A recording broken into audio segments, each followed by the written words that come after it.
guide yun. Samantala, bago tayo mo magpatuloy, panoorin natin sa gitna ang nangyari na kanina sa ating pong serbisyong kapatiran, afternoon edition.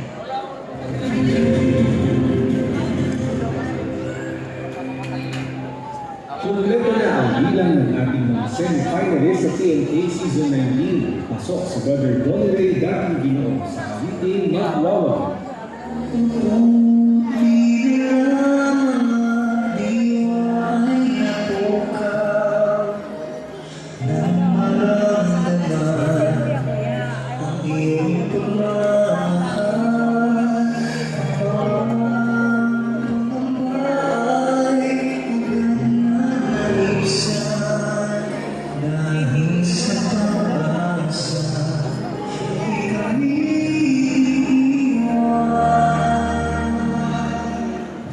Samantala, nasa dako ng Tinguban, Calawag, Quezon, NCGI Riders. Dinala sa kapatid na Janice Valencia na nangangailangan ng wheelchair. Mula pagkabata ay limitado ang pagdalaw ng Sis Janice dahil sa kanyang karamdaman. Kung loloobin ay dadalawin din ni Daniel si Sis Janice sa Quezon sa mga susunod na linggo.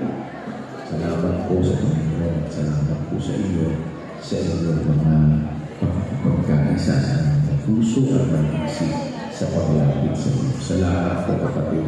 Sana po mapamanginan ninyo at sana po ay loloobin ay magkita na lang po tayo sa inyong lugar.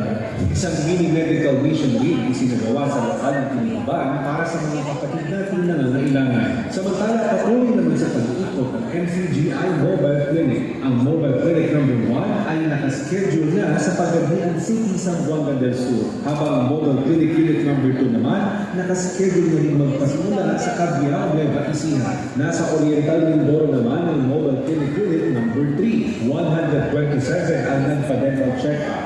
269 sa hospital, 54 ang napagkalooban ng free haircut, 109 sa libre sakay, at 559 ang nabigyan ng libreng pagkain. Bumati naman ang ilan sa mga team na kabilang sa NCGI Philippine Youth, ang Team South NCR